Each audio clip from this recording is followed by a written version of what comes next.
विधानसभा का सत्र शुरू हो चुका है और विधानसभा के सत्र शुरू होने के साथ ही कई रोचक घटनाएं हो रही हैं। कई विधायक कई तरह के टी शर्ट और संदेश लेकर पहुंच रहे हैं।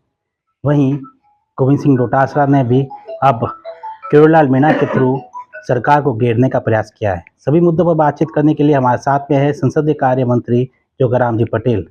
प्रायोजक हैं cancer healer centre, a new beginning. Sir, कल विधानसभा का सत्र शुरू हुआ और पहले ही दिन जो है विपक्ष आपको किरोड़ीलाल जी मीणा के द्वारा घेरने का प्रयास कर रहे हैं। पहले तो हमको घेरने का प्रयास का मतलब समझना होगा। राजस्थान के इतिहास में पहली बार महामहिम राज्यपाल ने पूरा 1 घंटा 27 मिनट तक अपना अभिभाषण पढ़ा, पूर्ण रूप से शांतिपूर्ण पढ़ा। और गोविंद जी ने एक छोटी सी बात कही, उसको भी बहुत आक्रामक रूप से आदरणीय महामहिम ने उसको टोका। उसके बाद कोई तरह का व्यवधान नहीं हुआ। जब महामहिम के अभिभाषण पर किसी तरह का व्यवधान नहीं हुआ और मैंने विपक्ष के साथियों को भी धन्यवाद दिया था, तो ऐसी स्थिति में घेरने वाला जो विषय है बिल्कुल गलत है। जहाँ तक हमारे आदरणीय किरोड़ीलाल जी का विषय है, किरोड़ीलाल जी हम सब के सीनियर है, अनुभवी नेता है, वो सरकार का भाग है। उन्होंने कोई बात रखी है तो उसका भी गंभीरता से विचार कर निराकरण होगा। छोटी मोटी बातें हमारे यहाँ होती रहती है, वो घेरने की परिस्थिति बनी आती है। इसीलिए कांग्रेस के पास हमारे द्वारा बनाए गए या महामहिम राज्यपाल द्वारा यशस्वी मुख्यमंत्री आदरणीय भजनलाल जी के विजन का जो डॉक्यूमेंट पेश हुआ महामहिम अभिभाषण के रूप में, हमारे जो ऐतिहासिक कार्य है उसका जो उल्लेख हुआ, उस पर किसी ने एक शब्द नहीं बोला। उल्टे कांग्रेस के साथ ये बोल रहे हैं ये तो हमारे कार्यों की वाई लूट रहे हैं। अब हमने साल भर में काम किया, काम हमने गिनाया है। क्या राइजिंग राजस्थान उनका था? क्या हमने 59,368 लोगों को नौकरी दी, वो उनकी थी? क्या हमने मुख्यमंत्री किसान सम्मान निधि की, वो उनकी थी? क्या हमने पेंशन बढ़ाई, वो उनकी थी?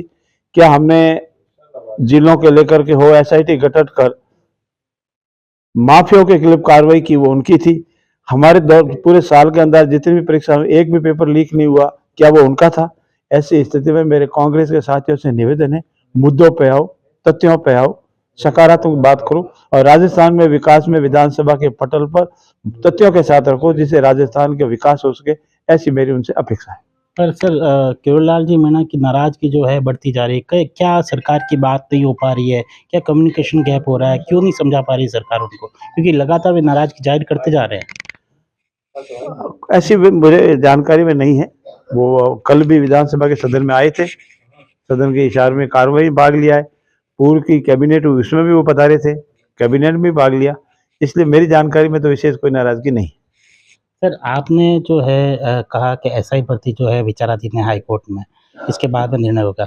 लेकिन किरोड़ीलाल जी मीणा इस बात को क्यों नहीं सोच पा रहे, लगातार रद्द की मांग कर रहे हैं? ये किरोड़ीलाल जी क्या सोच पा रहे, क्या नहीं सोच पा रहे, इसका जवाब तो किरोड़ीलाल जी दे सकते हैं, मैं देने की स्थिति में नहीं। सर, एक और सवाल सर, अब विधानसभा में जो है जिलों को लेकर वापस जो है विपक्ष मुखर होने का लग रहा है, क्योंकि कल जो है विधायक कांग्रेस के विधायक सुरेश मोदी एक बैनर पहन के वहाँ पहुँचे थे, नीम का थाना और सीकर को बहाल करने के लिए।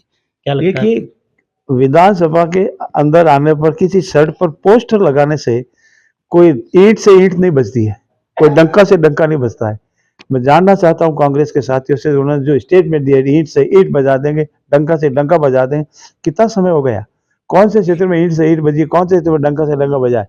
जहां तक सांसौर का विषय है, स्वयं कांग्रेस के साथियों ने कहा है कि हमको सांसौर के साथ नहीं रहना है।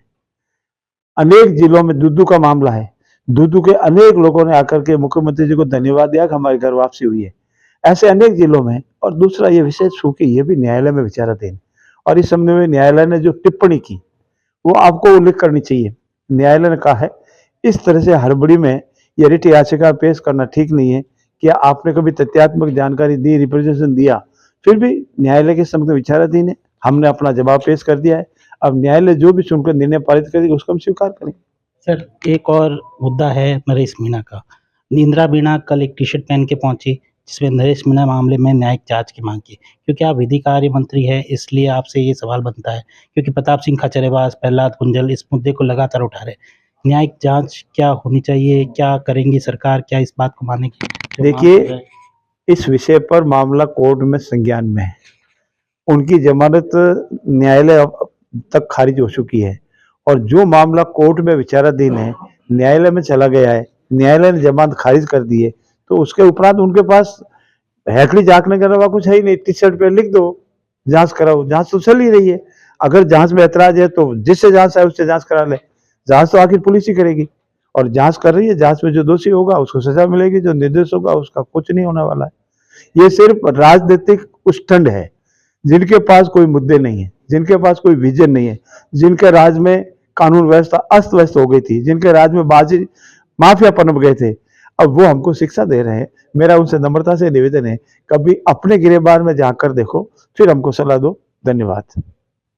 ये थे संसदीय कार्य मंत्री हमारे साथ में, जिन्होंने विधानसभा सत्र शुरू होने के साथ में जो भी मुद्दे गरमा रहे हैं उनके ऊपर खुलकर चर्चा की। सुमित देवड़ा, टीवी 9 जोधपुर। प्रायोजक हैं cancer healer centre, a new beginning.